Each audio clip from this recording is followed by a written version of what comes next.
আমরা ৩ বোন। বাবার ছোটবেলার স্বপ্ন ছিল যেহেতু ওনার কোনো ছেলে নেই, ৩ বোনকে উনি প্রতিষ্ঠিত করবেন। এছাড়া ব্যক্তিগতভাবে আমরা মাকে কথা দিয়েছি, তোমাকে রত্নগর্ভা পুরস্কার এনে দিব।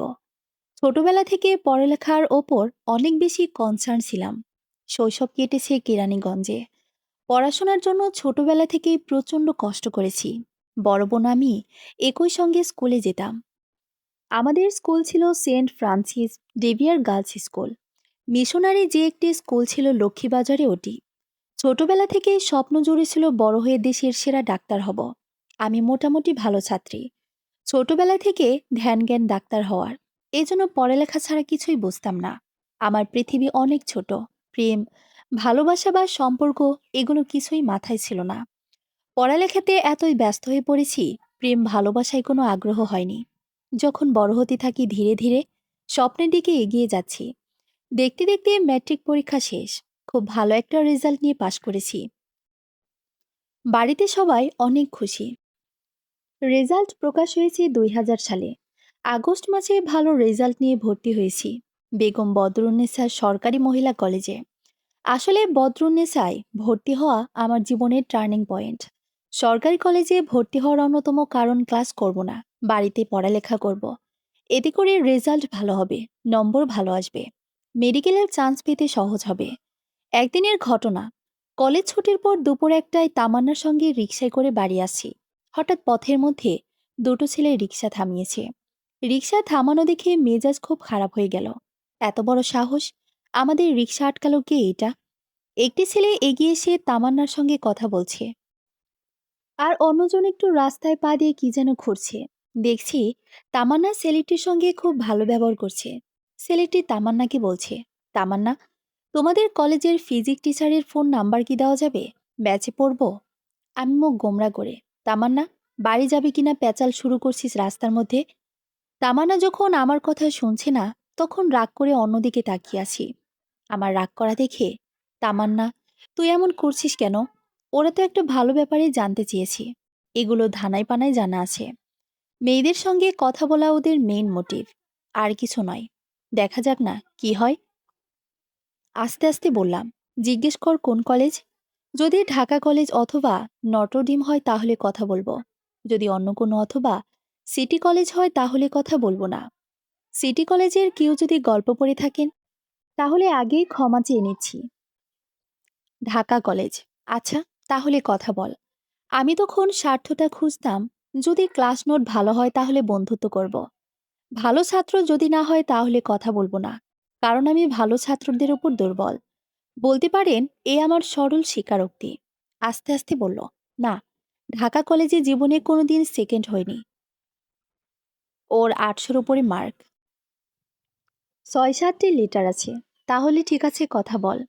লিঙ্কটা রাখ, ক্লাস নোটিয়ে কেটে পড়ব। তুই এরকম স্বার্থপর কেন? দেখা যাক না কি হয়। ওদের সঙ্গে কথা শেষে বাসায় চলে আসি। পরে জানতে পেরেছি তামান্নার সঙ্গে ওই দুই ছেলে আগে থেকেই চেনা জানা ছিল। যে ছেলেটি দূরে দাঁড়িয়ে পা দিয়ে মাটি খুঁড়ছিল তার নাম বাপ্পি, আর যে রিকশায় দাঁড়িয়ে কথা বলছিল তার নাম রাশেদ। বাপ্পি তামান্নাকে বলেছে, খবরদার, ওই হিংসুটে মেয়েটিকে সঙ্গে নিয়ে আসবে না। হিংসুটে বলার কারণ বারবার বলেছি। চল চল, রাস্তার মাঝে দাঁড়িয়ে কি পেঁচাল শুরু করেছি সেই জন্য। এরপরে বেশ কিছুদিন ওদের সঙ্গে আমাদের আর তেমন দেখা হয়নি। হঠাৎ একদিন দুপুরবেলায় ওই দুই ছেলের সঙ্গে দেখা। রাশেদ এগিয়ে এসে তামান্নার সঙ্গে কথা বলছে, আর বাপি নামের ছেলেটি দূরে কি যেন মাটি খুঁড়ছে। বাপি এগিয়ে এসে আমাকে বলল, তুমি এমন কেন? তুমি অনেক স্বার্থপর। তোমাকে দেখেই বুঝতে পেরেছি। ক্লাস নোটের জন্য আমাদের সঙ্গে বন্ধুত্ব করতে চাচ্ছ। ক্লাস নোট নিয়ে কেটে পড়বে। কোনো কথার উত্তর না দিয়ে অন্যদিকে তাকিয়ে মনে মনে ভাবছি, আশ্চর্য, এ ছেলে কিভাবে জানলো? আমার কি কোনো আচরণে বুঝতে পেরেছে?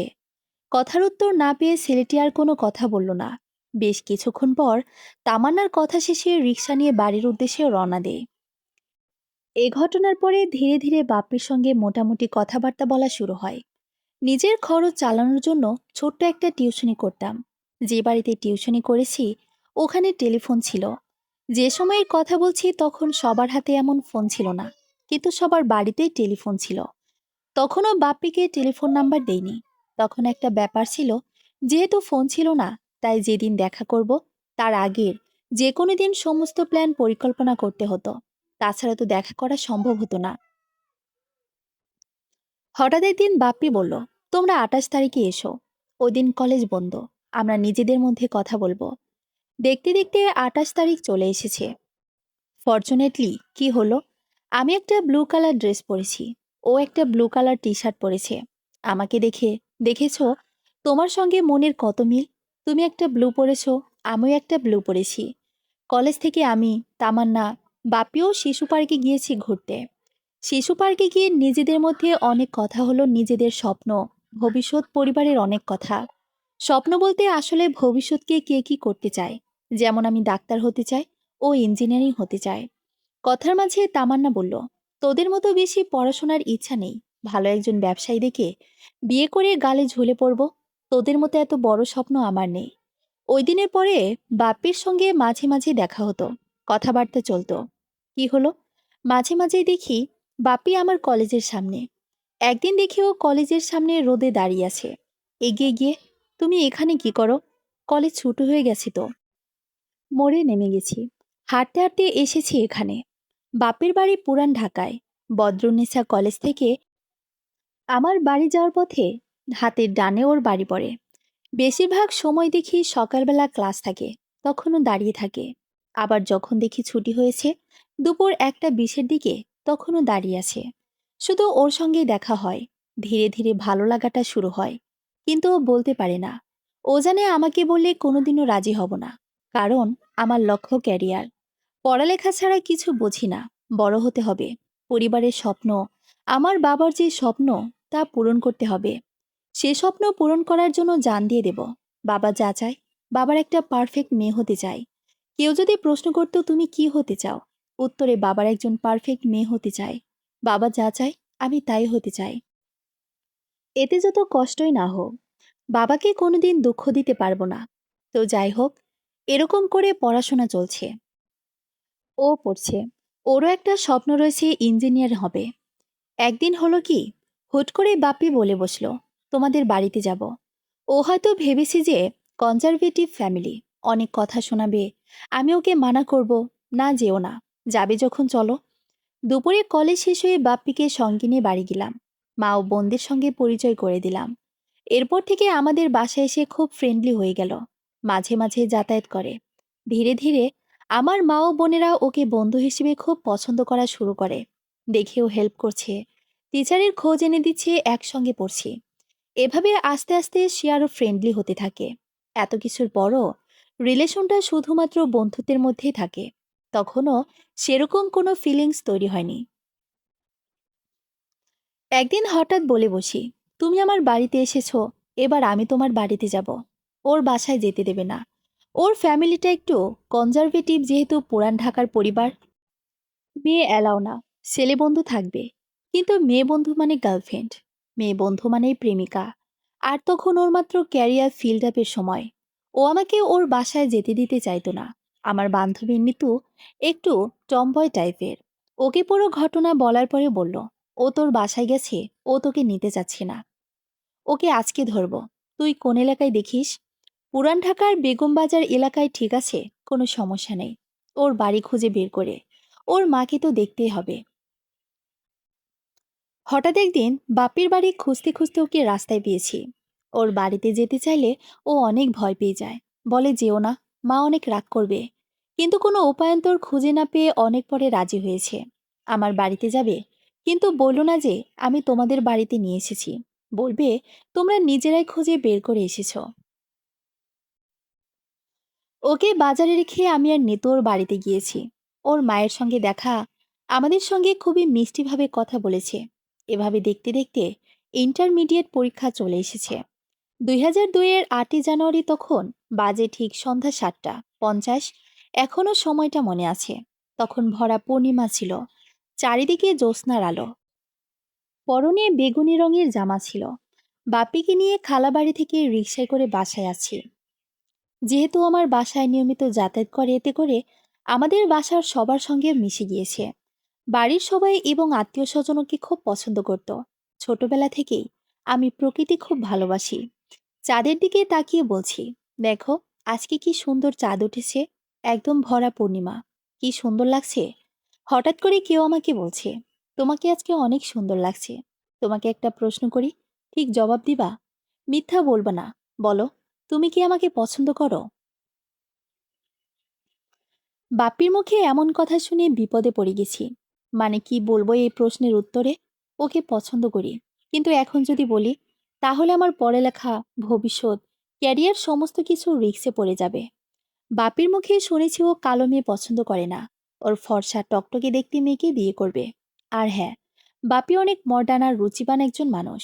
কিন্তু আমি মডার্ন না, আমি ক্ষেত। ওর ভাষায় আমাকে সবসময় উদ্বাস্ত বলতো। ও, তোমার কি একটা ড্রেস নেই, চিরুনি নেই? তুমি কি মাথা আঁচড়াতে পারো না? আমার বান্ধবী এবং ও সহ সবাই আমাকে বলতো, মা সরস্বতী আর কত বিদ্যা, সারাদিন শুধু বই পড়া। যেহেতু আমার গায়ের রং একটু ডার্ক, আমি যদি এখন হ্যাঁ বলি, তাহলে ও যদি না করে দেয়?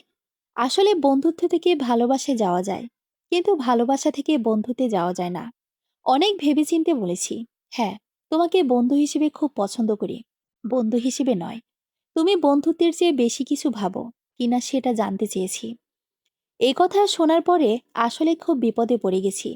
তখন আমি বললাম যে, হ্যাঁ, আমি তোমাকে পছন্দ করি। পছন্দ করার কথা শুনে বাপ্পি যা বলল, তা শুনে আমার হৃদয়টা ভেঙে খান খান হয়ে গেল।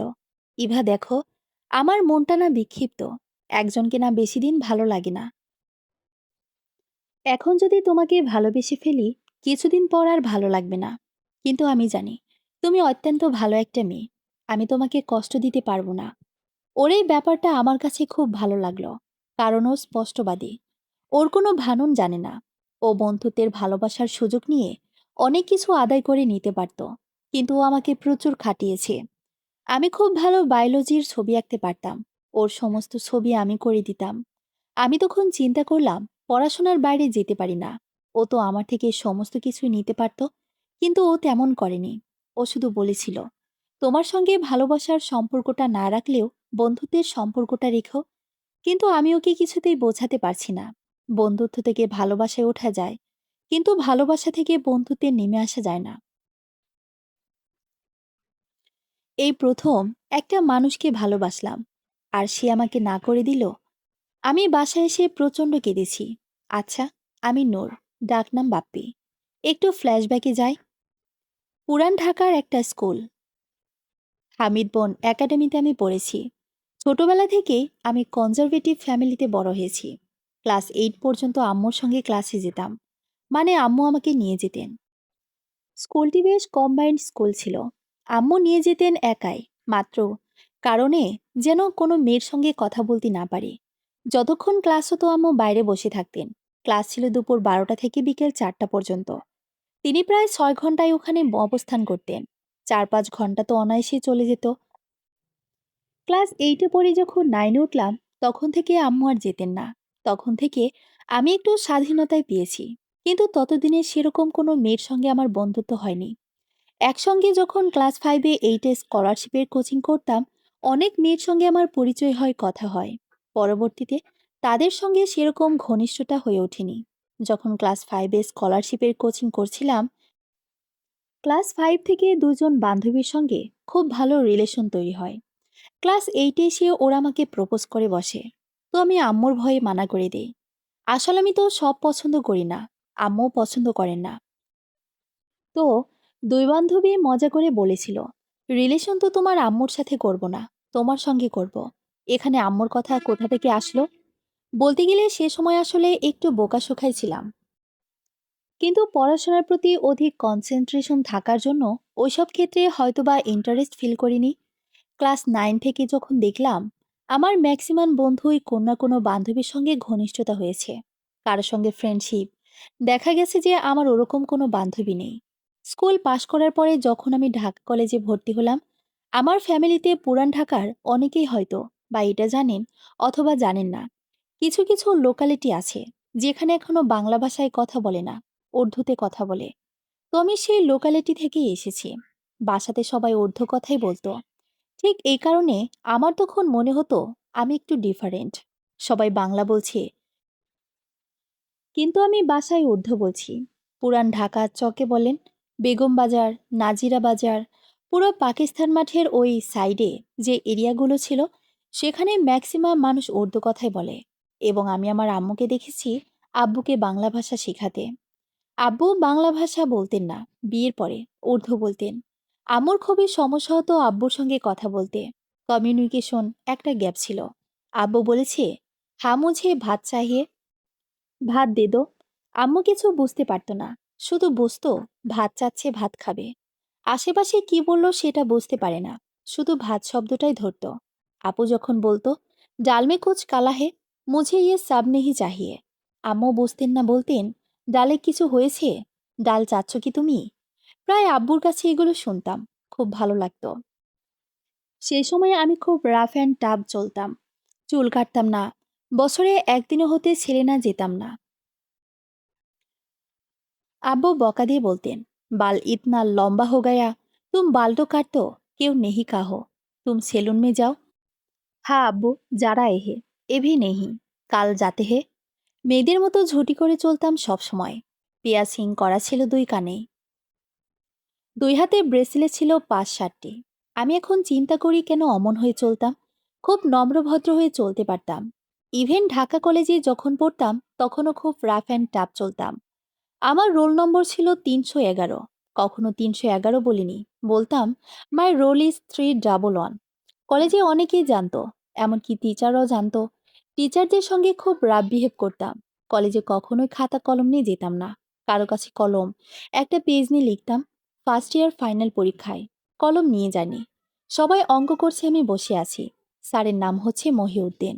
স্যার ছিলেন অ্যাসোসিয়েট প্রফেসর ঢাকা কলেজের। বললেন যে, এই তুই নিচে নেমে আয়। নিচে নেমে আসার পর বললেন, এই তুই বসে আছিস কেন, অঙ্কগুলো পারিস না? স্যার, আমি তো কলম আনিনি। বেয়াদব, আজকে তোর ম্যাথ ফার্স্ট ইয়ার ফাইনাল পরীক্ষা, তুই কলম আনিসনি? পরীক্ষায় বসে থাকবি, অঙ্ক করবি কিভাবে? স্যার, অঙ্ক তো করতে চাচ্ছি, কিন্তু কেউ কলম দিচ্ছে না। তখন গ্যালারিতে ক্লাস হতো। স্যার চিৎকার দিয়ে বললেন, কেউ একটা কলম দিয়ে এই অভাগীকে দে, অঙ্ক করবে। স্যার, কেউ কেন বলছেন? আপনার কলম দেন, আপনার কলমটা তো সুন্দর। বেয়াদব, তুই আমার কলম চাস? স্যার, লিখে দিয়ে দেব, বাসায় তুই নিয়ে যাব না। অনেক বেশি কথা বলিস তুই। পরে স্যার কিছু না বলে কলমটা দিলেন লেখার জন্য। বললেন, পরীক্ষা শেষে কলম দিয়ে যাবি। আমি সুন্দর মতো ২-৩টা অঙ্ক করে খাতা জমা দিয়ে স্যারকে কলম দিয়ে বাসায় চলে আসব। যখন কলম দিয়ে বের হব, স্যার বললেন, তুই পরীক্ষা শেষ করে একটু দেখা করে যাস, হয়তোবা কোনো পানিশমেন্ট আছে। বাসায় না এসে বসে বাইরে বেঞ্চিতে বসে আছি আমি। বেশ কিছুক্ষণ পর খবর আসলো, ম্যাথ ডিপার্টমেন্টের স্যার আমাকে ডেকেছেন। ৩১১ রোলকার, ওনাকে যেতে বলেছেন ম্যাথ ডিপার্টমেন্টের ডিন। আমি খুবই সাধারণভাবে স্যারের সামনে গেলাম। স্যার বললেন, কি নাম তোমার? স্যার, আমার নাম বাপ্পি। স্কুল কলেজের নাম ইউজ করো সেটা বলো। স্যার, নোর। কোথা থেকে পাশ করেছো? পুরান ঢাকার একটা স্কুল থেকে। আশেপাশে বাসায় কি সেলুন আছে? স্যার, সেলুন তো আছে, কিন্তু ম্যাথের সঙ্গে সেলুনের কি সম্পর্ক? আর্গু করবা না আমার সঙ্গে, যা বলি তার সোজাসুজি উত্তর দাও। সেলুন আছে। কানের দুলগুলো কি তোমার আম্মুর? না স্যার, আম্মুর হবে কেন? আমার নিজের দুল। এই দুলগুলো পরো, তোমার বাসায় কিছু বলে না? না, বাসায় কিছু বলে না। কি বলবে বাসায়? তুমি নিজেই শাহেনশা। শাহেনশা না হলে কিছু এটা একটা হই, না হলে এরকম কানের দুল পরতাম না। তুমি কি পলিটিক্স করো? না, পলিটিক্স করি না। তাহলে তোমার এরকম গেট আপ, এরকম অ্যাটিটিউড কেন? নেক্সট টাইম তোমাকে যদি এমন দেখি, কলেজ থেকে বের করে দেব। আমি এই কলেজে থাকব এবং এই কলেজ থেকে পাশ করে যাব। আপনি আমার কিছুই করতে পারবেন না। এই কথাটা বলার পরে মনে হলো যে একটু আসলেই বেশি বেয়াদবি করে ফেলেছি। পরে স্যার বললেন, তুমি কি তো আমার সঙ্গে বেয়াদবি করছো?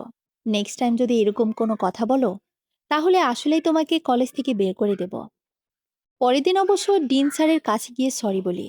ওই স্যারের কাছে ম্যাথ পড়ি। পরে দেখি স্যার আমাকে খুব আদর করতেন।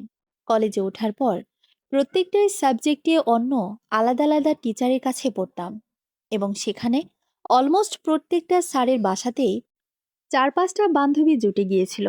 তখন আমার ড্রিম একটা লাইফ ছিল, সরকারি একটা ভালো কলেজে পড়ছি এবং অনেক বন্ধু বান্ধব আমার।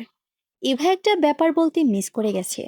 2000 সালের ডিসেম্বরে ইভার সঙ্গে অলরেডি আমার পরিচয় হয়েছে। 3 বন্ধুর সঙ্গে কক্সবাজার যাই। কক্সবাজার যেদিন যাব সেদিন আমার ছোট ভাইয়ের বার্থডে ছিল। এবার বাসায় গিয়ে ওদের সবাইকে নিয়ে আসার জন্য অনুরোধ করি। প্রথমে আন্টি বলেন যে না, যাওয়া যাবে না, অত দূরে। তবুও হাল ছেড়ে না দিয়ে অনেক অনুরোধ করে বাসায় নিয়ে আসি। বাসায় আসার পরে অনুষ্ঠান শেষ হয়ে গেলে ওকে বাসায় পৌঁছে দিয়ে আসি। বাসায় পৌঁছে দেওয়ার পরে আমি ওর কাছ থেকে বিদায় নিয়েছি। আসলে খুব খারাপ লাগছিল। কেন জানি না, মনে হচ্ছিল কক্সবাজার থেকে ফেরার পরে ইভার সঙ্গে আর দেখা হবে না। দেখলাম ইভারও মনটা অনেক খারাপ। 3 দিন ওর সঙ্গে আর দেখা হবে না। বিদায় নেব। আসি তাহলে, দোয়া করো। 3 দিন পরে তো ইনশাল্লাহ দেখা হবে। ইভা দেখলাম মাথা নিচু করে আছে, চোখ ছলছল করছে।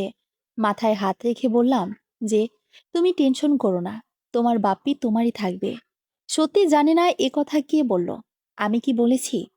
এরকম কোনো কথা বলার মতো ছেলে আমি নই। তখন অলরেডি 35 থেকে 40টি বান্ধবী জুটে গিয়েছিল। ইভাকে বলেছি তোমার বাপ্পি তোমারই থাকবে। বুঝতে পারিনি কেন বলেছি। রাস্তা দিয়ে যখন একা একা হেঁটে যাচ্ছি চিন্তায় পড়ে গেছি। এ কথা কি আমি বলেছি? না, আমার হয়ে অন্য কেউ বলে দিয়েছে। ইভা প্রথম দিকে আমাকে পছন্দ করতো না, স্রেফ আমার অ্যাটিটিউড, গেট আপের কারণে। মানে এলাকার রোমিও টাইপের ছেলে আমি। বড় বড় চুল, কানের দুল, হাতে 30-40টি ব্রেসলেট। এরকম একটা ছেলেকে আসলে হিপ হপ মেয়ে ছাড়া পছন্দ করবে না। ইভা খুব সহজ সরল, স্বাধীন চেতা একটা মেয়ে হলেও ও খুব ঠান্ডা প্রকৃতির একটা মেয়ে। খুবই সিম্পল, খুবই নম্রভদ্র একটা মেয়ে। এরকম গেটআপের একটা ছেলের সঙ্গে যদি পরিচয় হয় তাহলে পছন্দ করার প্রশ্নই আসে না। আচ্ছা, আমি ইভা। 2001-এর একটা ঘটনা আমি মিস করে গিয়েছি। বাপি যখন কক্সবাজার গিয়েছিল সবার জন্য কিছু না কিছু একটা নিয়ে এসেছে। আমার জন্য একটা ঝিনুকের মালা এনেছিল। ঝিনুকের মালায় আমার নাম লেখা ছিল। সেই ঝিনুকের মালা এখনো আমার কাছেই রয়েছে। ঝিনুকের মালা আমার জীবনের প্রথম গিফট। এই জন্য এখনো সযত্নে তুলে রেখেছি। ওর যে 35-36টা বান্ধবী ছিল, 35-36 জনের মধ্যে মালা নিয়ে এসেছে প্রত্যেকটায় তার বান্ধবীর নাম লেখা। তানিয়া, তামান্না, তানি, পিঙ্কি। যখন আমাকে ঝিনুকের মালা দিবে সে এত মেয়ের নামে ভিড়ে আমার নাম খুঁজে পাচ্ছে না। অনেক কষ্টে খুঁজে বের করেছে। 2002-এর 8ই জানুয়ারি সন্ধ্যা 7টার ঘটনার পরে বাসায় গিয়ে প্রচুর কেঁদে সিদ্ধান্ত নিলাম, ও যেহেতু বন্ধুত্বের সম্পর্ক রাখতে চাচ্ছে, যতই কষ্ট হোক তা রাখার চেষ্টা করব। তখন যেহেতু ফোন ছিল না, বাপের সঙ্গে আর কোনো কথা নেই। চিন্তা করলাম যে এখন থেকে ওর সঙ্গে যোগাযোগটা একটু কমিয়ে দেব। আগে যেরকম টিউশনির বাড়িতে ফোন করতো, টিএনটিতে, বলে দেব ওখানে একটু প্রবলেম হচ্ছে, ওখানে তুমি আর ফোন করো না। এরপর দিন 9ই জানুয়ারি আম্মা সকালে জিজ্ঞেস করেছে, কলেজে যাবি না? কি হয়েছে তোর? ঘুম থেকে ডেকে তুলে দেখে আমার চোখ ফোলা, লাল হয়ে আছে, গলা ভাঙা। না, কলেজে যাব না, ঠান্ডা লেগেছে। ওই দিন কলেজেও যায়নি। বিকেলবেলা আমি ঘুমাচ্ছি, বাপ্পি বাসায় এসে হাজির। ঘুম থেকে ডেকে তুলেছে। হালকা কথা শেষে যাওয়ার সময়ও আমার ওড়নার কোনায় একটা চিঠি বেঁধে দিল। চিঠি বেঁধে দেওয়ার পর বলল, এটা আমি যাওয়ার পর তুমি পড়বে, যাওয়ার আগে খোলা যাবে না। আচ্ছা ঠিক আছে। তখন চিন্তা করলাম, কি আর লিখবে, ভালোবাসি তো আর লিখবে না। সাধারণত ও আমার বাসায় গেলে ওকে আমি অনেক দূর পর্যন্ত এগিয়ে দিতাম। যথারীতি ওকে অনেক দূর পর্যন্ত এগিয়ে দিয়ে গাড়িতে তুলে দিয়ে বাসার দিকে রওনা দেয়। বাসায় আস্তে আস্তে ওনার কোনায় বেঁধে দেওয়া চিঠি খুলেছি। খোলার পরে দেখি ব্যাপক একটা চিঠি লিখেছে। প্রায় 4 পেজের মতো একটা বড় চিঠি লিখেছে। চিঠিতে অনেক কিছু লিখেছে, তার মধ্যে আসলে আমি তোমাকে ওই কথা বলে ভুল করেছি। তুমি অনেক ভালো একটা মেয়ে। আর অনেক কথা লিখেছে। লাস্ট লাইনেও লিখেছে, হ্যাঁ, নিজেকে প্রশ্ন অনেকবার করেছি, তোমাকে ছাড়া আমার চলবে না।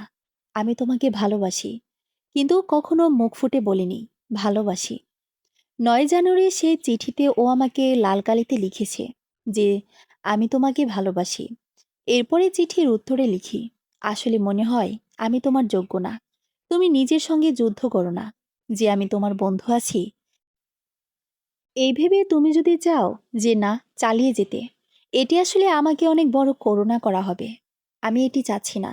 যদি না হয় তাহলে এরকম সম্পর্কে যাওয়ার দরকার নেই। এর মধ্যে অনেক চিঠি লেখালেখি হয়। সে চিঠিতেও লেখে, না, আমি তোমাকে আসলে অনেক ভালোবাসি। আমি বাপ্পি। একটু ফ্ল্যাশব্যাকে যাই। ইভা বলেছিল ওর সঙ্গে আমার প্রায় কলেজের রাস্তায়, কলেজের সামনে দেখা হয়। ও আসলে কোনো কোইন্সিডেন্স ছিল না। আসলে আমি রোদের মধ্যে দাঁড়িয়ে থাকতাম ওর সঙ্গে দেখা করার জন্য। আমি আসলে জানি না কেন দাঁড়িয়ে থাকতাম, শুধু ওর সঙ্গে দেখা করার জন্য। এই জিনিসটা আমি আমার ফ্রেন্ডের সঙ্গে শেয়ার করি। তো ফ্রেন্ডগুলো বলে যে, তুই মনে হয় বেটা পইড়া গেছোস, তুই তো শেষ, তুই তো প্রেমে পড়ে গেছোস, দেখ তুই এখন কি করবি।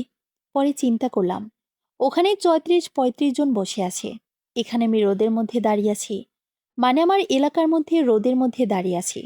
এ কিভাবে সম্ভব? মাঝে মাঝে ওর বাসায় যেতাম বায়োলজির প্র্যাকটিক্যাল আঁকার জন্য। একটা সময় এসে ফ্রেন্ড বলল, ইভা মনে হয় তোকে পছন্দ করে, ওর এর সঙ্গে রিলেশনে যাওয়া উচিত। আমি বললাম, কি যে বলিস বেটা, এ সম্ভব না। ও খুব সাধারণ একটা মেয়ে, ওর সঙ্গে আমার অ্যাডজাস্ট হবে না। কথায় কথায় ঝগড়া লাগবে, রিলেশন 7 দিনও টিকবে না। এমনিতেও দেখা গেছে কোনো মেয়ের সঙ্গে আমার বন্ধুত্ব যদি হয়, রিলেশনে যাওয়ার আগে ওর সঙ্গে আমার কাট অফ। কেন জানি আমি ইভার প্রতি দুর্বল হয়ে যাচ্ছিলাম। ইভার জন্য আমি রাস্তায় দাঁড়িয়ে থাকতাম। 8 তারিখে যে চিঠি আমি ইভাকে দিয়েছি, সেই চিঠি অনেক আগে বাসায় লিখে রেখেছিলাম। ভেবেছিলাম ওকে দিব, জিজ্ঞেস করব আসলে কি ও আমাকে পছন্দ করে কিনা। এসবের মাঝখানেও একটা জিনিস মিস করে গেছে। আমার বার্থডে ছিল, ওই দিন ওকে আমি ইনভাইট করে বসি এবং ও বার্থডে অনুষ্ঠানে আসে। সেদিন আসলে ইভার প্রতি ফিলিংসটা তৈরি হয়, আরও বেড়ে যায়। ও বার্থডেতে আসলো, ও রাত পর্যন্ত থাকলো। বাসায় এত কনজারভেটিভনেস, এত কিছুর পরও একটা মেয়ে রাত 8টা পর্যন্ত একটা মেয়ে বার্থডে পার্টিতে থাকবে। ও আমার হৃদয়ে জায়গা করে নিতে থাকে। আমি ইভা। এরকম হওয়ার পরে বাপির সঙ্গে সম্পর্ক চলতে থাকে। ফোন করে কলেজে যখন যাই দেখা হয়, কিন্তু ওইভাবে না। কারণ সামনে পরীক্ষার জন্য দুইজনে খুব প্রেসারে রয়েছি। এরপরে দেখতে দেখতে আমাদের ইন্টারমিডিয়েট পরীক্ষা চলে আসলো। ও কি করলো, যেহেতু ফোন ছিল না, পরীক্ষার জন্য ওর সঙ্গে দেখা হচ্ছিল না। দেখা গেল বাপির সিট পড়েছে ধানমন্ডি বয়েজে, আর আমার ইডেনে। বাংলা পরীক্ষা তো সে 2.5 ঘন্টা দিয়ে আমার সঙ্গে দেখা করার জন্য চলে আসে। কোনো স্টুডেন্ট এত তাড়াতাড়ি বের হচ্ছিল না। তখন প্যারেন্টসরা বলেছে, বাবা, তোমাকে কি এক্সপাইল করে দিয়েছে? এই প্রথম দিনই তোমাকে এক্সপাইল করে দিল। তুমি কি করছিলে পরীক্ষার হলে? তখন দেখি তার পরীক্ষার সেন্টার থেকে আমার সেন্টারে এসে দাঁড়িয়ে আছে। কি ব্যাপার তুমি? হ্যাঁ, এই তো আমার শেষ, এদিক দিয়ে যাচ্ছিলাম, ভাবলাম তোমাকে সঙ্গে করে নিয়ে যায়। মানে, বাপি প্রচন্ড পরিমাণে ডেসপারেট। আমাকে না দেখলে সে শান্ত হয়ে থাকতে পারতো না। আরেকটা জিনিস ওর সবচেয়ে ভালো গুণ হচ্ছে, ও অনেক ফ্রেন্ডলি, ও অনেক হেল্পফুল। একটা জিনিস কি, এ ব্যাপারে অনেক মেয়ে স্বীকার করে নেবে, সব মেয়ে কিন্তু সব ছেলেকে পছন্দ করে না। আমি স্টুডেন্ট লাইফে যে ছেলেটি হেল্পফুল, সেই ছেলেকে ফ্রেন্ড হিসেবে পছন্দ করতাম। ঠিক প্রত্যেকটি মেয়ে চায় একটা ভালো ফ্রেন্ড হোক। ও অনেক ভালো একটা ফ্রেন্ড। ওর মনে আসলে কোনো পেচ নেই। ও খুব সহজ সরল, রাফ অ্যান্ড টাফ। তার বিহেভ ঠিক আছে, প্রচণ্ড রাগ, কিন্তু সে মানুষ হিসেবে অসাধারণ। বাপির ঠিক এই গুণগুলো আস্তে আস্তে ওর প্রতি এগিয়ে নিতে থাকে। ইন্টারমিডিয়েট পরীক্ষা আমি মোটামুটি রেজাল্ট করি। আমার অবশ্য এক্সপেকটেশন ফার্স্ট ডিভিশন ছিল, ফার্স্ট ডিভিশন পেয়েছি। কিন্তু ওর রেজাল্ট প্রচণ্ড পরিমাণে খারাপ হয়। ও এখনো পর্যন্ত বিশ্বাস রেজাল্টটা শো আপ করা হয়েছে। ও বলে, আমি পরীক্ষায় শুধু ফার্স্ট ডিভিশন পাবো। তোমার কি মনে হয় ফার্স্ট ডিভিশন পাওয়ার মতো পরীক্ষা আমি দেই নাই? পরীক্ষার রেজাল্ট খারাপ হওয়ার পর থেকে আসলে ডিপ্রেশনের শুরু। আমারও একই অবস্থা হয়। মেডিকেলে চান্স পেলাম না। তখন ভেবে নিয়েছি আর পড়বই না, পড়া ছেড়ে দেব। আমার ছোটবেলা থেকেই স্বপ্ন বড় হয়ে ডাক্তার হব। কিন্তু আমি যেহেতু পারলাম না, বাবার স্বপ্ন পূরণ করতে পারলাম না, বাবার মুখের দিকে তাকাতে পারছি না, আমি পড়াশোনা ছেড়ে দিব। ঠিক একইভাবে বাপিও এই জিনিসটা চিন্তা করছে। কিন্তু এখানে একটা ব্যাপার, আমার ফ্যামিলি অশিক্ষিত কোনো ছেলের কাছে মেয়ে বিয়ে দিবে না। পালিয়ে বিয়ে আমি করব না। এই ব্যাপারগুলো যখন মাথায় আসে, মাথা পুরোটাই খারাপ হয়ে যায়। খেতে পারি না, রাত্রে ঘুমাতে পারি না। চোখের নিচে কালি পড়া শুরু হলো। অনিদ্রা রোদ দেখা গেল। একই সঙ্গে ওর ব্যাপারটা নিয়ে খুব টেন্স। ওরও কোনো গতি হচ্ছে না। ইভেন আমার নিজেরও কোনো গতি হচ্ছে না। মানে কি করব? বাপি কোনো ব্যাপারে স্টেডি ফিল করে না। বুয়েটে চান্স পেল না। বুয়েটে চান্স না পাওয়া ওর জীবনের সবচেয়ে বড় ধাক্কা। ও জগন্নাথে ফিজিক্সে ভর্তি হলো। কিন্তু ওর মন ওখানেও টিকল না। ওখানে 2 মাস ক্লাস করার পরে ছেড়ে দিল। ঢাকা ইউনিভার্সিটিতে নাট্যকলায় ভর্তি হলো, যেখানে তার মন বসল না। কারণ সে বুয়েটে পড়বে। তার ছোটবেলার স্বপ্ন। সেখান থেকেও সে চলে আসলো। বেকারের মতো এদিক সেদিক ঘুরে বেড়াতো। আমিও ঘুরে বেড়াচ্ছি, কোথাও ভর্তি হব না। বড় বোন কি করলো? জোর করে জগন্নাথে জিওগ্রাফিতে ভর্তি করিয়ে দিল। ক্লাস করছি। ওকে আমি ফিজিক্স দিয়ে ভর্তি করে দিয়েছি। আমার টিউশনি জমানো টাকা দিয়ে ফর্ম কিনে ওকে ভর্তি করিয়ে দেই। ভর্তি করিয়ে ওকে বলেছি, তারপরও পড়ো। অ্যাটলিস্ট তোমাকে গ্র্যাজুয়েশন কমপ্লিট করতে হবে। বাবা একটা কথা বলে, মেয়ের জামাই বেকার হোক, তারপরও শিক্ষিত হয়। মনকে সান্ত্বনা দেব। আমি তখন সেই পথেই হাঁটছি। বাপ্পিকে নিয়ে আমার বাবার কাছে একটা ফাইট করার জায়গা থাকবে। ও বেকার, তবু তো শিক্ষিত। তাহলে কেন মেনে নেবে না? যদি নিজেরা পড়াশোনাটা শেষ করি, তবে কিছু একটা করে সংসার চালিয়ে নেব। কিন্তু দেখা গেল বাপি কোনো কিছুতে স্টাডি ফিল করে না। দেখতে দেখতে আমিও জগন্নাথ ছেড়ে দিলাম। আমার দেখা দেখি ও জগন্নাথ ছেড়ে দিল। বাসায় বসে আছি। ও মাঝে মাঝে আমাদের বাসায় যায়, কিন্তু দেখা সাক্ষাৎ নেই। মাঝে মাঝে কথা হয় টিএনটি ফোনে। কোথাও দেখা করতে যায় না। ও টিউশনি শুরু করলো। ওর দেখা দেখি আমিও টিউশনি ধরলাম। অ্যাটলিস্ট বাসা থেকে বের হওয়ার একটা সুযোগ পাওয়া যাবে। ওর সঙ্গে দেখা করা যাবে। তখনও বাসায় আমাদের রিলেশনের ব্যাপারে তেমন কিছু জানে না। আসলে বুঝতে পারছিল সরাসরি কোনো প্রশ্ন করছে না। বাসা থেকে তেমন কিছুই বলেনি। এভাবে দিন চলে যাচ্ছে। এভাবে দেখতে দেখতে 2002 গেল। 2003-এও একইভাবে চলে গেল। এখান থেকে ওখানে, ওখান থেকে ওইখানে দৌড়াদৌড়ি করছি। কোনো জায়গায় কোনো পড়াশোনা নেই। বাসায় বসে আছি, টিউশনি করছি, খাচ্ছি দাচ্ছি, ঘুমাচ্ছি, টিভি দেখছি। পড়াশোনা টোটালি অফ। জগন্নাথে ভর্তি হওয়ার পরও ক্লাস করিনি। কারণ মেডিকেলে ভর্তি হব, সেই দুঃখ ভুলতে পারছি না। ও বুয়েটে ভর্তি হবে, সেই দুঃখ ভুলতে পারছি না। 2004-এ এসে আমার সেশন চলে যাচ্ছে। আমার বড় বোন। আমি বলবো যে আজ বড় অপর জন্য এত দূর এই পর্যন্ত আসতে পারা। বড় বোনের বিরাট একটা অবদান। ওর টিউশনির টাকা দিয়ে আমাকে পড়িয়েছে। আসলে ওর প্রতি আমি এত কৃতজ্ঞ। আমার শরীরের রক্ত দিয়েও ওর এই ঋণ শোধ হবে না। বড় বোন আমাকে ট্যামফোর্ডে ভর্তি করিয়ে দিল। ওর প্রচন্ড কষ্ট হয়েছে। সারাদিন টিউশনি করত। বাবার আমার সঙ্গে একটা ভুল বুঝাবুঝি হলো। সে আমাকে একবার আশা দিল কি, ঠিক আছে, তোমাকে একটা প্রাইভেট মেডিকেলে ভর্তি করাবো। আমার মনের অবস্থা, পাগলামি দেখে বাবা আশ্বাস দিয়েছিল। কিন্তু বাবা ফিনান্সিয়াল একটা প্রবলেমের কারণে প্রাইভেট মেডিকেলে ভর্তি করিয়ে দিতে পারল না। ধীরে ধীরে বাবার সঙ্গে আমার একটা দূরত্ব সৃষ্টি হয়ে গেল। কিন্তু বাবাকে আমি প্রচন্ড পছন্দ করি। বাবা আমাকে প্রচন্ড স্নেহ করতেন। তবুও কেউ কারো সঙ্গে কথা বলি না। কারণ বিশ্বাস ছিল বাবা চাইলে আমাকে প্রাইভেট মেডিকেলে ভর্তি করিয়ে দিতে পারত। কিন্তু ভর্তি করালো না। তবুও বাবার সঙ্গে এমন দূরত্ব রেখে আমার বড় বোন আমাকে অনেক বোঝালো, দেখ, তুই গ্র্যাজুয়েশনটা কর। অযথা বসে থেকে সময় নষ্ট করে কি করবি? আর তাছাড়া বাবারও একটা স্বপ্ন। তুই না মাকে কথা দিয়েছিস রত্নাগর্ভা করবি। বসে থাকলে তো আর মা রত্নাগর্ভা হয়ে যাবে না। তোকে তো একটা অবস্থায় যেতে হবে। বোনের কথায় 2004-এ বিবিএতে ট্র্যামফোর্ডে ভর্তি হলাম। বড় বোনকে বললাম, আমি বাবার টাকায় পড়ব না। আচ্ছা ঠিক আছে, যা, তোকে টিউশনি ফি দেব। তুই নিজে টিউশনি বাকি হাত খরচটা চালিয়ে নিবি। পারবি তো? হ্যাঁ পারবো। আমি সকাল 8টায় বাসা থেকে বের হতাম। রাত 8টায় বাসায় যেতাম। 4-5টা টিউশনি করে, নিজের ক্লাস করে তারপর বাসায় যেতাম। এভাবে আমার পড়াশোনাটা চলতে থাকে। এদিকে বাপ্পি পুরোপুরি বসা। ওর টোটালি পড়াশোনাটা অফ। ও কি করত? আমাকে ভার্সিটিতে নিয়ে যেত, আবার নিয়ে আসতো। মানে সকালবেলা ক্লাসে নিয়ে যেত, সারাদিন ওখানেই বসে থাকতো। ক্লাস শেষে বাপ্পি ভার্সিটি থেকে বাসায় নিয়ে আসতো। সেমিস্টার যদি 12টা থাকে, তাহলে ওর সঙ্গে 8টা করি। আমার সাবজেক্ট কি, পড়া কি, বলতে গেলে সমস্ত অ্যাসাইনমেন্টও করে দিত। আমার সঙ্গে থেকে সে সময় ওর বিবিএ কমপ্লিট হয়ে গেছে। সার্টিফিকেটে পয়সা, এই দুই ছাড়া। বাপ্পি মাঝে মাঝে বলতো, তোমার কোনো টেনশন করতে হবে না, সমস্ত অ্যাসাইনমেন্ট আমি করে দেব, তুমি শুধু ভালো মতো পড়াশোনা শেষ করো। ভালো করে পড়লে তো হবে না, তোমার কি হবে? ইভা অনেক বলেছে। এবার আমি, বাপ্পি, একটু বলি। 2004-এর শেষের দিকে যে বাসায় কথা বললাম, বাসায় আমাকে বলেছে এভাবে আর কতদিন তুই বসে থাকবি? জগন্নাথে ভর্তি হলে জগন্নাথ কন্টিনিউ করলি না, তোর নাটকের প্রতি ইন্টারেস্ট ছিল, তুই নাট্যকলায় ভর্তি হলি।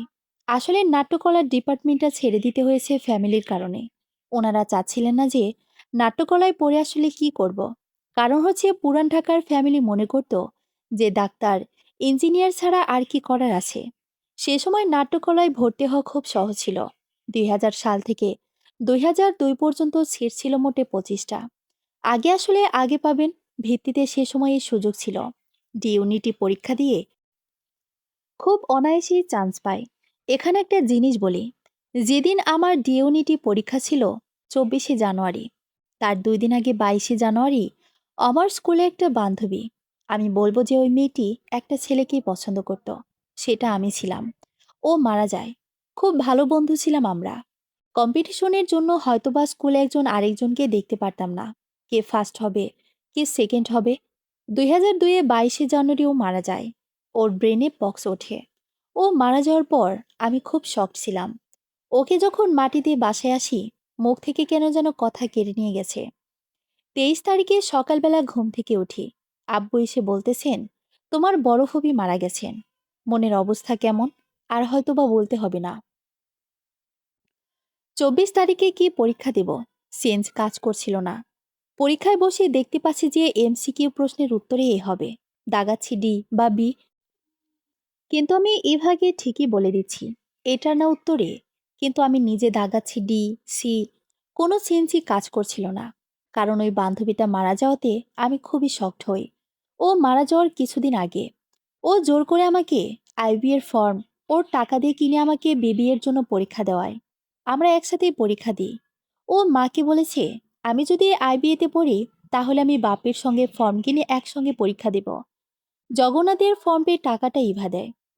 আইবিএর বিবিএ ফর্ম পেয়ে টাকাটাও দেয়। ওর নাম ছিল সাকিয়া। ও মারা যাবার আগে একটা কথা বলেছে, তোকে একটা কথা বলি, আসলে আমার অনেক কষ্ট মনের মধ্যে। যাকে পছন্দ করতাম, ভালোবাসতাম, সে ভালোবাসাটা বুঝলো না। আমি চুপ করে থাকতাম। কারণও কথাগুলো মূলত আমাকে বলছে। উত্তরে, এসব বিষয় নিয়ে কথা বলতে চায় না। যদি মরে যায় না, মৃত্যুর পরেও আমি একজনকে ফিল করব, আর তাকে ডাকবো, ভুলেও এ কাজ করিস না, তুই মর, মর, আমারে মারিস না। এখন আমার সাকিয়ের কথা মনে হয়। ও যে কথাগুলো বলেছিল আসলে সত্য।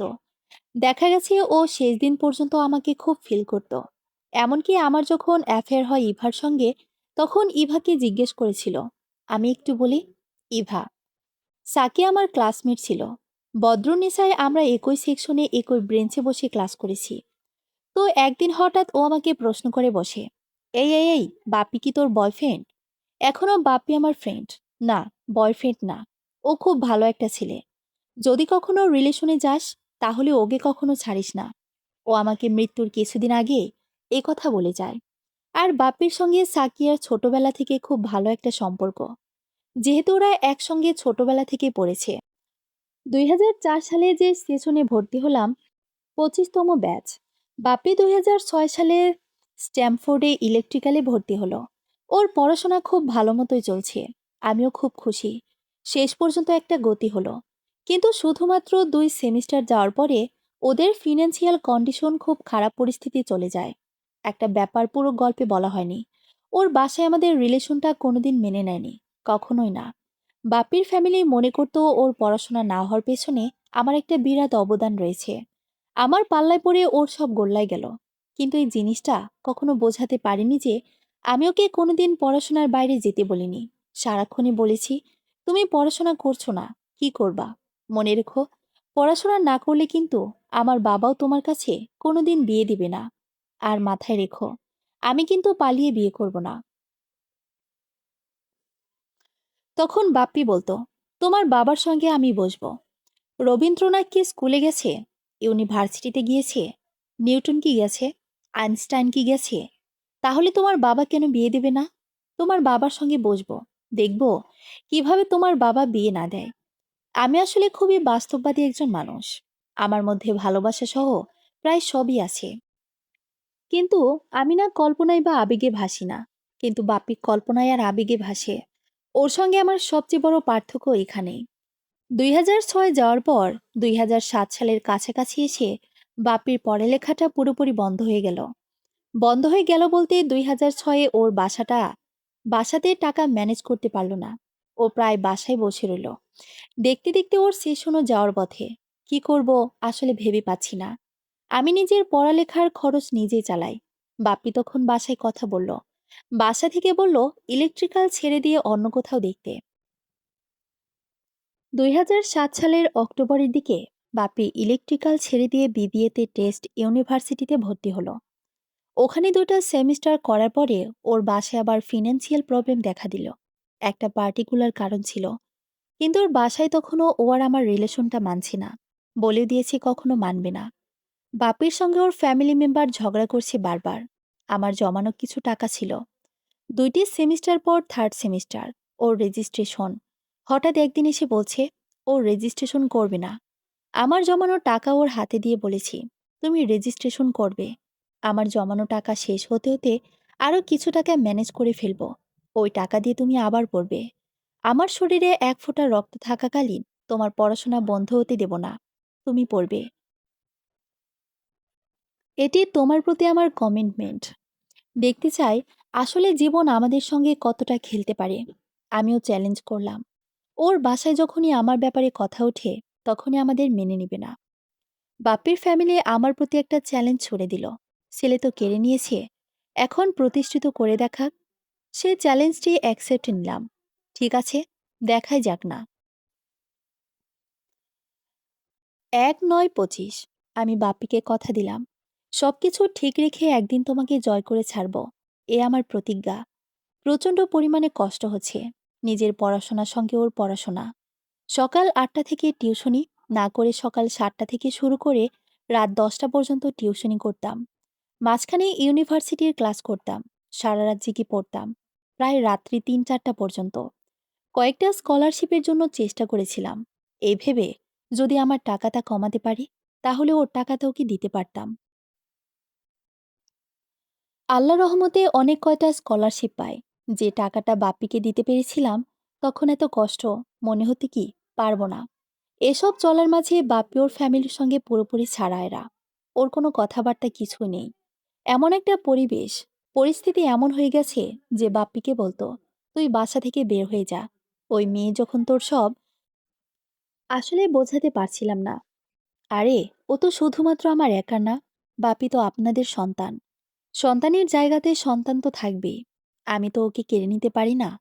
বাসা থেকে প্রচণ্ড পরিমাণে কষ্ট। ওর বাসায় কথা বলে না, সারাদিন ঝগড়া করে। বাসার এমন পরিস্থিতিতেও বাপি নিজের পড়াশোনা ঠিকমতো চালিয়ে যাচ্ছে। আমি বাপ্পি, একটু বলি। বাসায় কন্ডিশন এরকম ছিল যে আমি সকালবেলায় ইউনিভার্সিটিতে যাচ্ছি। ইউনিভার্সিটি শেষ করে বাসায় এসেছি। তখন আমিও টিউশনি করতাম। সে টিউশনির টাকা দিয়ে কিছু কিনে নিয়ে এসে খেলাম। পুরান ঢাকার মানুষ, আমি ভাত কম খাই। বেশিরভাগ সময় এখন পর্যন্ত আমি বিরিয়ানি খাই। আমাদের বাসার নিচে আশেপাশে অর্থাৎ পুরান ঢাকার প্রচুর পরিমাণে বিরিয়ানি দোকান। পুরান ঢাকায় যাওয়া মানেই বিরিয়ানির গন্ধে আপনাদের একদম যাচ্ছে তাই অবস্থা। সবসময় একটা ডায়লগ দেই, ভালো মানুষে এই পৃথিবীতে ভাত নাই। তাই আমি পোলাও খাই। টিউশনির টাকায় খাবার কিনে নিয়ে এসে নিজের রুমে খাচ্ছি। দেখা গেছে যে আমার ফ্যামিলির কোনো বেকার নাই। সন্ধ্যা হচ্ছে, ফ্রেন্ডরা আসছে, ওরা জিজ্ঞেস করছে, এভাবে আর কতদিন? এভাও তো কষ্ট করছে।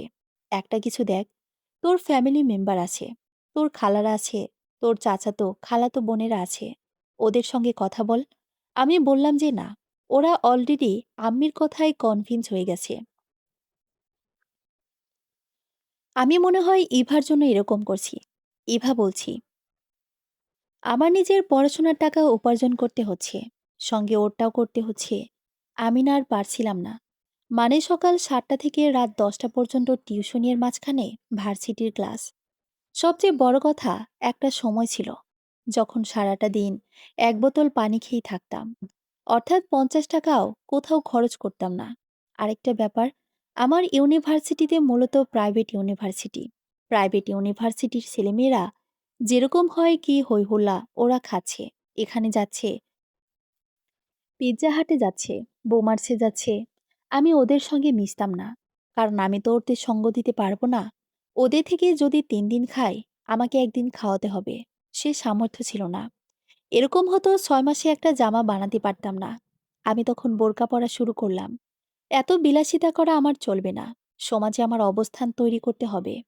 বাপের হাত কখনোই ছাড়া যাবে না। ওকে প্রতিষ্ঠিত করেই ছাড়ব। ওর বাসা থেকে পড়ালেখা টোটালি অফ। কোনো রকম টাকা পয়সা কিছুই দেয় না। এখনো জানি না আসলে তখন কিভাবে পারলাম।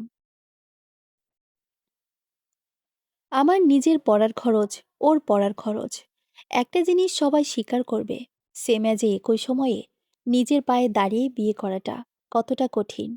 আমারও বাপ্পির ব্যাচ একই ছিল। বাপ্পি তখনও আমার চেয়ে পড়াশোনায় অনেক পিছিয়ে ছিল, কারণ ওর অনেক গ্যাপ। গ্যাপে ওর সবকিছু নষ্ট করে দিল।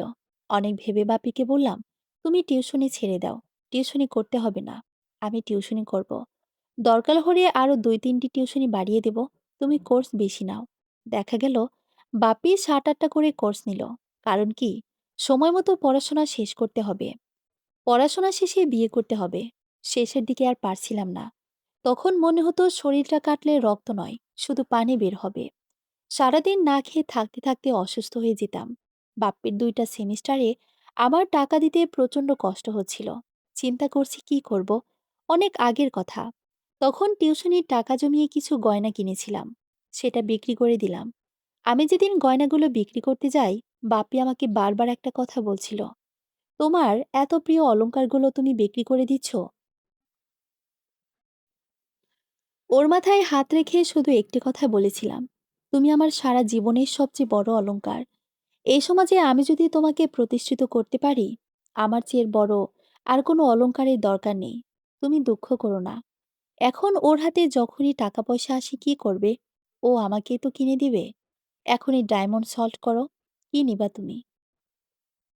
মানে ও পাগল হয়ে যায়। আমাকে কি দিবে? কি দিয়েও আমাকে সন্তুষ্ট করবে।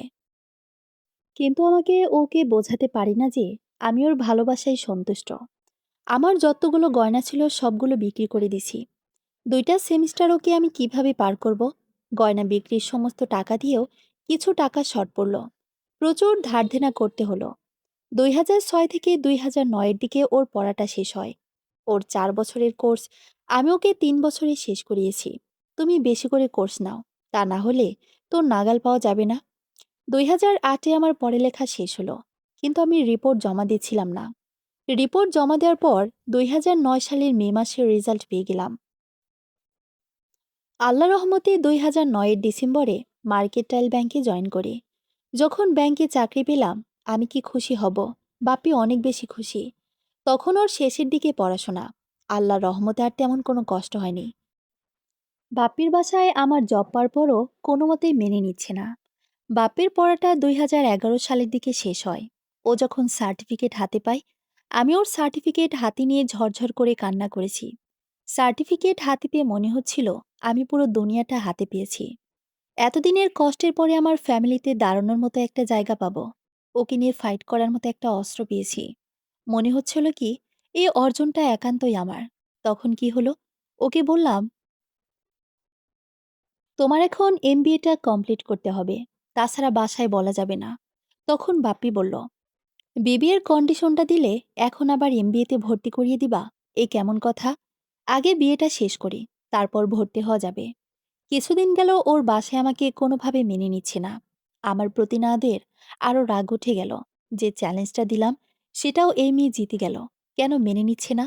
এই ঠিক সঠিক কারণ আমি জানি না।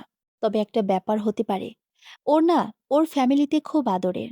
আসলে বাবা মার কিছু কিছু ধারণা থাকে, যেগুলো আমরা অনেক চেষ্টার পরে পরিবর্তন করতে পারি না। তারা মনে করে যে কি, ইভার অবদানে আমার ছেলে প্রতিষ্ঠিত হলে ছেলে কখনোই আমার কাছে আসবে না। তাদের কখনোই বোঝাতে পারিনি। ওদের বাসায় অসংখ্যবার গিয়েছি। ওর মার সঙ্গে খোলাখুলি কথা বলার চেষ্টা করেছি। ওর মা কখনো আমাকে বোঝানোর সে সুযোগটাও দেয়নি। আমার বাড়িতে বাপ্পির সঙ্গে রিলেশনের ব্যাপার জেনে গেছে। এই জন্য আমাকে বিয়ের জন্য কখনো বলেনি। বাপ্পি বিবিএ পাশ করেছে। আচ্ছা, একটা চাকরি হলে তখন বিয়ের দিকটা দেখা যাবে। বাড়ি থেকে আমাকে কিছু বলার সাহস পায় না। চাকরি করছি, নিজস্ব স্বাধীনতা রয়েছে। আমি বাপ্পিকে এমবিএতে ভর্তি হওয়ার জন্য বললে, না, আমি ভর্তি হব না। তখন কি করলাম? দুজন একসঙ্গে এমবিএতে ভর্তি হলাম। ওকে এমবিএতে ভর্তি করে দেওয়ার পর থেকেই সমস্ত খরচ খরচা সব আমার ঘাড়ে ছিল। বাপির বাসায় এই ব্যাপারগুলো কখনো ভালোভাবে নেয়নি, কখনোই না। খোলাখুলি কথা বলার চেষ্টা করলে ওর ফ্যামিলি মেম্বার অনেক খারাপ আচরণ করেছে। দেখা গেল কথা বলার জন্য গেলাম, ঘন্টার পর ঘন্টা বসিয়ে রেখেছে, সামনে কেউ আসে না।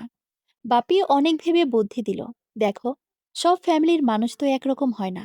একটা কাজ করি, তুমি যদি আমার ছোট ভাইকে পড়াও, তাহলে তোমার একটা দেখা সাক্ষাৎ কথাবার্তা হবে, হয়তো ভালো একটা সম্পর্ক তৈরি হবে, যেটা তোমার জন্য পরবর্তীতে অনেক সম্ভাবনার দ্বার খুলে যাবে। অন্য একটা টিউশনি বন্ধ করে বাপ্পির ছোট ভাইকে পড়ানো শুরু করলাম। দেখলাম কন্ডিশনের কোনো উন্নতি নেই, বরং দিনে দিনে আরো খারাপের দিকে যাচ্ছে। আমাকে একদমই সহ্য করতে পারছি না। এমন হয়েছে যে ইউনিভার্সিটিতে ক্লাস করে আসছি, প্রচণ্ড পেটে ক্ষুধা। কারণ আমি আগেই বলেছি, আমার কাছে টাকা ছিল না। দেখা গেছে আমি যখন টিউশনি করেছি, ও যখন বাসায়, দেখা যাবে যে বাসায় ওর সমস্যা, ঠিকমতো খেতে পারছে না, সারাদিনও না খেয়ে থেকেছে। তখন সারাদিন পর ওকে ফোন করেছি, তুমি আসো, আমি ইউনিভার্সিটি থেকে এসেছি। ওকে বসে আমি রেস্টুরেন্টে খাওয়াইছি, কিন্তু আমি খাইনি। ও অর্ধেক খেয়ে বলে, তুমি খাবা না? না, আমি তো বাইরের খাবার খুব একটা পছন্দ করি না, বাড়ি গিয়ে ভাত খাবো। আসলে তো আমার কাছে টাকা ছিল না। আমি সবসময় চেয়েছি ও ভালো থাকুক। ওকে আমি টিউশনি করতে দেইনি। কারণ কি? বাপিকে ভালো একটা রেজাল্ট করে বের করতে হবে, চাকরি পেতে হবে, তারপর তুমি সবকিছু করবে। ১, ২০, ১৫। আল্লাহর রহমতে বিবিএ কমপ্লিট করার পর ২০১২ বাপি এয়ারটেলে চাকরি হয়। এয়ারটেলে জয়েন করলো। যেদিন ওর চাকরির অ্যাপয়েন্টমেন্ট লেটার পায়, অ্যাপয়েন্টমেন্ট লেটার হাতে নিয়ে ও ঝরঝর করে কান্না করেছে। আমার এখনো মনে আছে, পাবলিক লাইব্রেরিতে বসে ওপেন প্লেসে কান্না করেছে। ওর কান্না দেখে না, আমিও ভ্যাভে করে কান্না শুরু করে দিয়েছি। লাইব্রেরিতে থাকা সমস্ত মানুষ আমাদের কাহিনী দেখছে, বাংলা সিনেমা দেখছে, যেখানে নায়ক নায়িকা কাঁদছে, অবশ্য জড়ায় ধরে না। কি একটা অবস্থা, দুজনে কান্না করছি। আসলে কান্নাটা অর্জনের, আনন্দের কান্না। যাক, এখন একটা সম্ভাবনা হলো। চাকরি পাওয়ার পর বাপি ওর বাসায় আস্তে আস্তে কনভিন্স করা শুরু করে। বাপি ওর খালা, মামা, খালাতো মামাতো বোনদের দিয়ে ওর মাকে বোঝানোর চেষ্টা চালিয়ে যায়। তোমার সমস্যাটা কোথায়? একটা মেয়ে ২০০১ থেকে ২০১৪ পর্যন্ত তোমার ছেলের সঙ্গে আটুলের মতো লেগে আছে। তোমার কি ধারণা যে তুমি এই মেয়েকে ওর থেকে আলাদা করতে পারবে? তুমি যা ভাবছো কখনোই সম্ভব না। তুমি কেন বৃথা তার চেষ্টা করছো? কিন্তু ভিলেন হয়ে দাঁড়াচ্ছ। এত চেষ্টার পরেও তুমি তো পারছো না।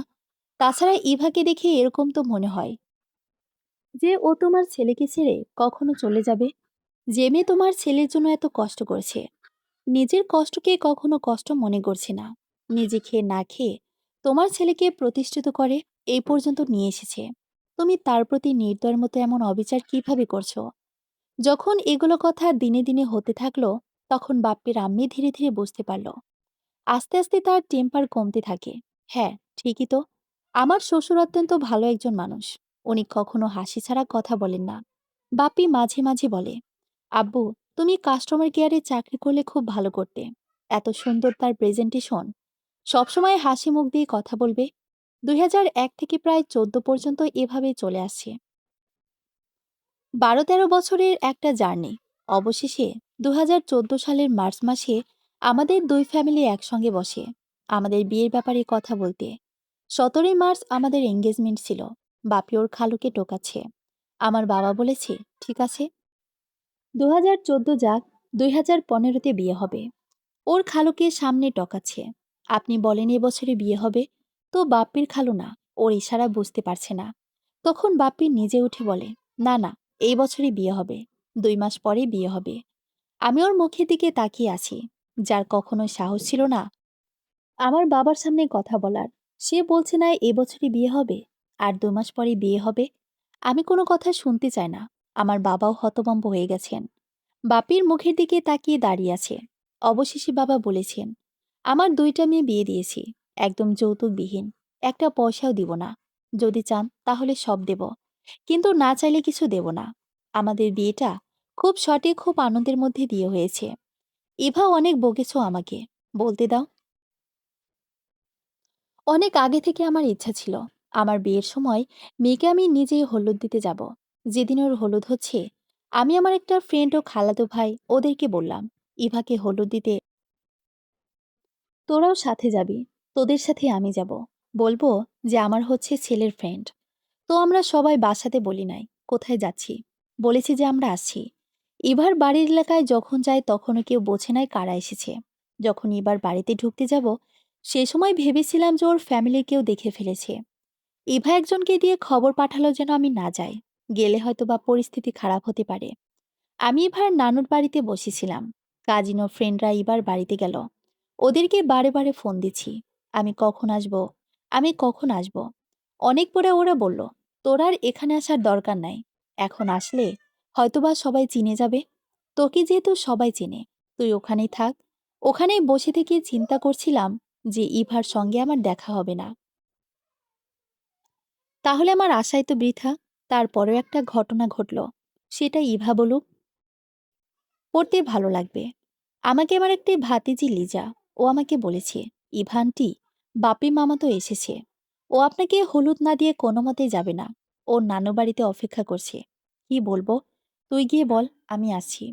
আমি ওই হলুদের সাজিয়ে রাস্তা দিয়ে যাচ্ছি, আর চোরের মতো এদিক ওদিক তাকাচ্ছি। বোনের মেয়েটা আমার কোলে, আমি দৌড়াচ্ছি। বোনের মেয়েটি আমাকে বাবা বলে ডাকে। ও বলছে, বাবা বাবা। আমরা কি পালাচ্ছি? হ্যাঁ, পালাচ্ছি। তখনও চিৎকার করে বলছে, বউ পালালো, বউ পালালো। জোরে দৌড়াও দৌড়াও, নয়তো আমাদের ধরে ফেলবে। রাস্তার মানুষ সব তাকিয়ে আছে, কোণে দৌড়াচ্ছে, হয়তো কোণে অন্য কারো সঙ্গে ভেগে যাচ্ছে। এরকম অনেক কিছু। বেশ কিছুক্ষণ পর নানু বাড়িতে পৌঁছালাম। বাপি আমাকে দেখে বেশ সুন্দর একটা হাসি দিয়ে ওয়েলকাম করলো। আমাকে হলুদ দিয়েছে। ওর জন্য বিভিন্ন ধরনের খাবার নিয়ে গিয়েছি। খাবার খাওয়ানোর পরে চলে আসলাম। তারপর দিন আমাদের বিয়ের অনুষ্ঠান হলো। এরপরে আমাদের বিয়ের পরবর্তী জীবন শুরু। একটু বলি, ভালোবাসাটা মানুষের জীবনে কতটা চেঞ্জ করে দেয়। যেমন যে বাড়িতে আমার প্রবেশ করার মতো ক্ষমতা ছিল না, সেই বাড়িতে আমি এতটা সুখী আছি। আমার শ্বশুর শাশুড়ি আমাকে বাচ্চাদের মতোই ভালোবাসে। দেখা গেল অফিসে যাব, অনেক দেরি হচ্ছে, শাশুড়ি যে আমার নামটা পর্যন্ত শুনতে পারতো না, সে এসে আমার ব্যাগ মোবাইল নিয়ে দরজার সামনে দাঁড়িয়ে রয়েছে। নাস্তা করেছি, শাশুড়ি মা আমাকে পানির গ্লাসটি পর্যন্ত এগিয়ে দিচ্ছে। এই ব্যাপারগুলো কি আসলে আমার সঙ্গে ঘটছে? আমার মনে হয়, এত ভালোবাসা কি আমার জন্য? কি আর এমন কষ্ট করেছি? একটু বলি, ইভা তো সচরাচর সাজগোজ করে না, এমনকি কখনোই করতো না। ও বলতো যে সাজগোজ মেকি, আল্লাহ যা দিয়েছে তাই আলহামদুলিল্লাহ। বিয়ের দিন আমি ওকে চিনতে পারিনি। মানে আমি কি অন্য কাউকে বিয়ে করতে এসেছি, না ওরা বউ পাল্টে দিয়েছে? অন্য কোনো জায়গায় চলে আসলাম? কাজিনদের বলেছি, তোমরা আমাকে কোথায় নিয়ে আসলে? ভাবি তো ঠিক আছে, ওদিকে তাকান। ইভা যখন আমাকে দেখে একটা হাসি দিয়েছে, তখন আমি বুঝতে পারলাম না এটা আমারই বউ। যদিও বিয়ের কারণে মেন্টাল একটা টেস্ট যাচ্ছিল। বিবিএ কমপ্লিট করার পরে প্রথমে আমি স্যাংসামে ঢুকেছি। ওখানে আমি 1 মাসের মতো ছিলাম। এরপর একটি সিম কোম্পানিতে জব ঢুকি। ওখানে প্রায় 3.5 বছরের মতোই ছিলাম। ওখান থেকে সুইচ করে গত বছর 2015 সালে এনটিটি এন একটা কোম্পানিতে আসি। আজ 2016 সালে 1 জানুয়ারি এখন ওই কোম্পানিতে আছি। বাপের বাড়িতে অর্থাৎ শ্বশুর বাড়িতে আসার পর যখন মনে হয় আমি আর বাবার বাড়িতে নেই। বিয়ের সময় হয়তো এগুলো চিন্তা করতে গিয়ে সেন্সলেস হয়ে পড়েছি। আমি আসলেই জানি না বিয়ের দিনে কিভাবে সেন্সলেস হয়ে গেছি। বিয়ের দিনে আমার সামনে যারা ছিল, তারাই হয়তো বলতে পারবে ঠিক কী কারণে সেন্সলেস হয়ে গিয়েছিলাম। ছোটবেলা থেকে বাবা মা ও বোনদের ভালোবাসাটা নিজের চোখে দেখতে পাচ্ছিলাম। এই ভালোবাসাগুলো কখন আর হয়তো ফিরে আসবে না। আমার শ্বশুরবাড়ির মাঝে আমার বাবার বাড়ি, তারপর অফিস। প্রত্যেকদিন সকালবেলা বাবার বাড়িতে যাই। সবাইকে একবার দেখি, তারপরে অফিসে যাই। আবার অফিস থেকে ফেরার পথে বাবার বাড়িতে উঠে সবার সঙ্গে বসে চা খাই, গল্পগুজব করি। তারপর শ্বশুরবাড়িতে ফিরে আসি। এছাড়া আমার জীবনে এখন কোনো কাজ নেই। বরাবরের মতো আমি পড়তে খুব ভালোবাসি। অবসর সময়ে পড়াশোনা করতে ভালোবাসি। এত কিছুর পরও কেন জানি না মনে হয় বাবা মা ও বোনদের খুব মিস করি। আমাদের সাধ্যের মধ্যে আমাদের সুখটুকু খুঁজতে হবে। মানুষের চাহিদা যত কম হবে, তারা জীবনে তত সুখী হবে। আমার জীবনে দুইটা চাওয়া, ভালো থাকা আর বাপের ভালোবাসাটা পাওয়া। বাপির একটা ব্যাপার খুব ভালো লাগে। ও কখনো মিথ্যা বলে না। আর কোনো কারণে মিথ্যা বললেও তোতলানো শুরু করে। যার জন্য আমি ওকে ধরে ফেলি যে ও মিথ্যা বলছে। বাপির আজব আজব সব শখ। ও প্রত্যেকবার আমার জন্মদিনে আজব আজব গিফট দেয়। এবার কি হলো? এই জন্মদিনে ও আমাকে একটা ক্রেস্ট দিয়েছে। আমি বললাম, ক্রেস্ট দিয়ে আমি কি করব? একজন স্বামী কখনো কি তার বউকে ক্রেস্ট উপহার দেয়? শুনেছি ক্রেস্ট নাকি সম্মাননা পুরস্কার হিসেবে দেওয়া হয়। ক্রেস্টে আমার ছবি ও ইংরেজিতে কিছু কথা লেখা ছিল, এমন যে আমি তোমাকে পেয়ে খুব প্রাউড ফিল করি। বউ হয়ে আমার জীবনে এসে আমাকে ধন্য করেছো। বাপি যখন ক্রেস্ট বানাতে যায়, তখন নীলক্ষেতের দোকানদার বলে, সবসময় দেখি ক্রীড়া প্রতিযোগিতা, ভালো রেজাল্ট করলে অন্যান্য অনুষ্ঠানে শুনেছি ক্রেস্ট দেয়। আপনি বউকে ক্রেস্ট দেবেন? এ কেমন কথা? বাপি বলে, আপনাকে টাকা দেব, আপনি বানাবেন। এত কথা বলেন কেন? আমি কাকে দেই না দেই ওইটা আমার ব্যাপার। ভ্যালেন্টাইনে ও কখনো আমাকে জিনিস কিনে দিত না। ভ্যালেন্টাইন্সে আগের দিন রাতে ও সারাটা রাত জেগে আমার জন্য কার্ড বানাতো। দেখা গেল আমাদের অনেক আগে কিছু ছবি তুলেছি। সেই ছবি কেটেও কার্ড বানিয়েছে। আমার তখন কার্ড দেখেই ভালো লাগতো। কত কষ্ট করে বানিয়েছে। ও আমাকে কার্ড দেখিয়ে বলতো, দেখো তো, এই ছবি কত আগের, কত ছোট ছিলাম। অনেক বছর আগের কোনো ছবি। ওর না সব অভিনব সব কায়দা। বিয়ের পরে আমাদের ভালোবাসার যে দিনটি ৮ই জানুয়ারি, সবসময় যা হয়, বাপি আগে অফিসে যায়, আমি ওর পরে যাই। ৮ই জানুয়ারির দিন সকালে আমি আগে অফিসে যাই। ও যেন ঘুম থেকে উঠে সমস্ত ঘরে দেখতে পায় তোমায় ভালোবাসি। ওর ঘুম থেকে উঠে আগে ফোন হাতে নেওয়ার অভ্যাস। ফোনের ওপর একটা চিরকুট লিখে রেখে গেলাম, ভালোবাসি। আয়না, চিরুনি, চার্জার, টাওয়েল, ব্রাশ সব জায়গাতে কোনো জায়গাতে বাদ দিইনি। ছোট কাগজের চিরকুটে লিখে রেখেছি, ভালোবাসি। ও যেখানে হাত দিচ্ছে সেখানেই ছোট কাগজে লিখে রেখেছি, ভালোবাসি। অফিসে বসে আছি। বাপি আমাকে ফোন দিয়ে বলছে, তোমার এত ভালোবাসা কোথায় রাখবো? খুব অসহ্য লাগছে। তোমার এত ভালোবাসা আমি কোথায় রাখবো? আমাদের এতদিনের ভালোবাসায় বাপ্পির কোনো পরিবর্তন নেই। ও আজও আগের মতো রয়েছে। ওর না কোনো পরিবর্তন নেই। আমাকেও আগের মতো ভালোবাসে। আগের মতোই পাগলামি করে। ওর পাগলামি আগের মতোই থাকুক, আমি চাই। এখনো প্রত্যেকটা দিন অফিসেও আমাকে ফোন করবে, তুমি দুপুরে খেয়েছো? প্রত্যেকটা দিনও ফোন করবে। এমন কোনো দিন নাই যে ও আমাকে ফোন দিতে ভুলে গিয়েছে। প্রত্যেকটা বেলায় আমি ওষুধ খেতে ভুলে যাই। ও ফোন করে আমায় বলবে, তুমি কি ওষুধ খেয়েছো? কখনো তার ভুল হয় না। বাপি কিভাবে যেন সবকিছু আগেই বুঝে যায়। তাকে না কিছু বলে দিতে হয় না। আমার কোনো একটা আয়োজন সে ঠিক বুঝে। আমি হয়তো বাপ্পিকে ঠিকঠাক খেয়াল নিতে পারি না, কিন্তু ও আমাকে সবসময় সবকিছুতেই খেয়াল রাখে। বাপ্পির ভালো নামটা নূর। নূর মানে আলো।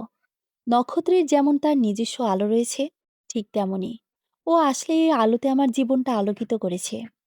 জীবনের ১৪ থেকে ১৫ বছরের একটা কঠিন জার্নি পরে আমি বাপ্পিকে পেয়েছি। বর্তমান সময়ে মানুষ আর আগের মতো নেই। মানুষের মধ্যে আবেগ কমে গেছে। ভালোবাসা আগের মতো নেই। মানুষ এখন যান্ত্রিক হয়ে গেছে।